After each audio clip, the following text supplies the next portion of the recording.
బాబా వంగ blind బగ్లీరియన్ ఆధ్యాత్మికవేత్త గురించి తెలియని వారంటూ ఎవరు ఉండరు. ఎలాగైతే బ్రహ్మంగారు చెప్పినటువంటి జ్యోతిష్యాలు ఒక్కొక్కటిగా నిజమవుతూ వస్తున్నాయో సేమ్ అలాగే బాబా వంగ వేసినటువంటి ప్రిడిక్షన్ కూడా దాదాపు నిజమయ్యే అవకాశాలు స్పష్టంగా కనిపిస్తున్నాయి.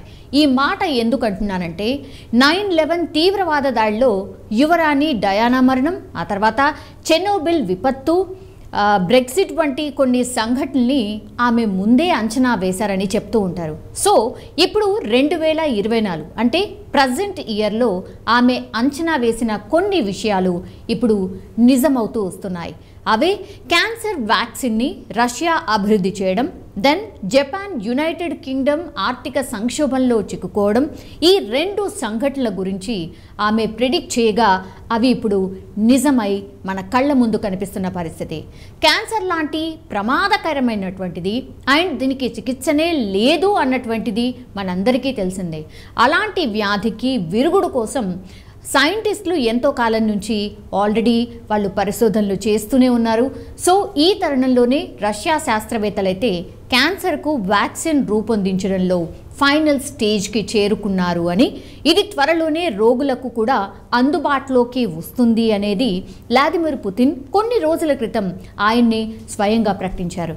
సో భవిష్యత్ సాంకేతికతలపై మాస్కో ఫోరంలో కీలక ప్రకటన కూడా చేశారు.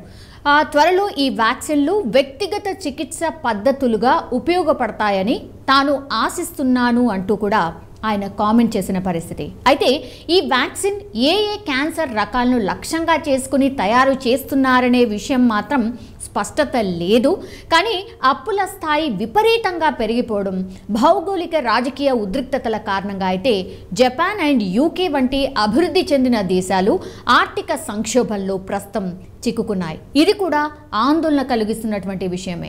ఎందుకంటే అధిక ద్రవ్యోల్బణం, జీవన వ్యయ సంక్షోభం కారణంగా గత ఏడాది చివరిలో యూకే మాంద్యమంలోకి కూరుకుపోయింది. సో అక్కడ ఆర్థిక పరిస్థితి అంతంత మాత్రంగానే ఉంది అనేటువంటి విషయం బయటపడింది.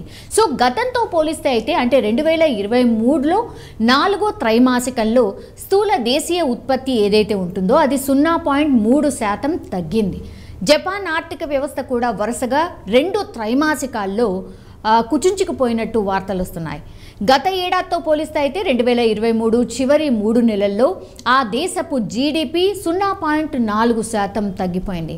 సో జీడిపి తగ్గిపోవడం అనేటువంటిదైతే కొంత ఆందోళన కలిగించేటటువంటి విషయం. ఇదే ఆర్థిక సంక్షోభానికి కారణాలు అవుతూ ఉంటాయి. సో గత ఏడాదిలో ఇది ప్రపంచంలోనే అతిపెద్ద ఆర్థిక వ్యవస్థల జాబితాలో జర్మనీ కంటే 4వ స్థానానికి పడిపోయిన సిచ్యువేషన్ కనిపిస్తుంది. సో ఏవైతే ప్రిడిక్షన్స్ జరుగుతున్నాయో ఆ ప్రిడిక్షన్స్ అన్నీ నిజమవుతూ వస్తున్నాయి. కాబట్టి సో ఆమె ప్రిడిక్ట్ చేసినటువంటిది ఒకటి, క్యాన్సర్కి సంబంధించిన వ్యాక్సినేషన్ అందుబాటులో వస్తుంది అనేది ఒకటి, అండ్ దాని తర్వాత ఆర్థిక సంక్షోభంలో ఈ 2 దేశాలు కూడా కూరుకుపోతున్నాయి అన్నటువంటి విషయాన్ని ఆమె ప్రిడిక్ట్ చేశారు. అవే ఇప్పుడు నిజమవుతున్న పరిస్థితి స్పష్టంగా కనిపిస్తోంది. సో క్యాన్సర్ వ్యాక్సిన్ని రష్యా అభివృద్ధి చేయడం, దెన్ జపాన్ యునైటెడ్ కింగ్డమ్ ఆర్థిక సంక్షోభంలో చిక్కుకోవడం, ఈ 2 సంఘటనలు కూడా జరగబోతున్నాయని ఆమె ప్రిడిక్ట్ చేసింది. సో అదే నిజమైన పరిస్థితి కనిపిస్తోంది. సో రాను ఇంకా ఆమె ప్రిడిక్షన్స్ ఏమి ఉండబోతున్నాయి, అవి నిజంగానే మరి ఇప్పుడు ఏవైతే నిజమవుతూ వస్తున్నాయో ఆమె ప్రిడిక్షన్స్ డెఫినెట్లీ నిజం కాబోతున్నాయి అన్నటువంటిది మాత్రం ఇప్పుడు కొంత ఆందోళన కలిగిస్తోంది.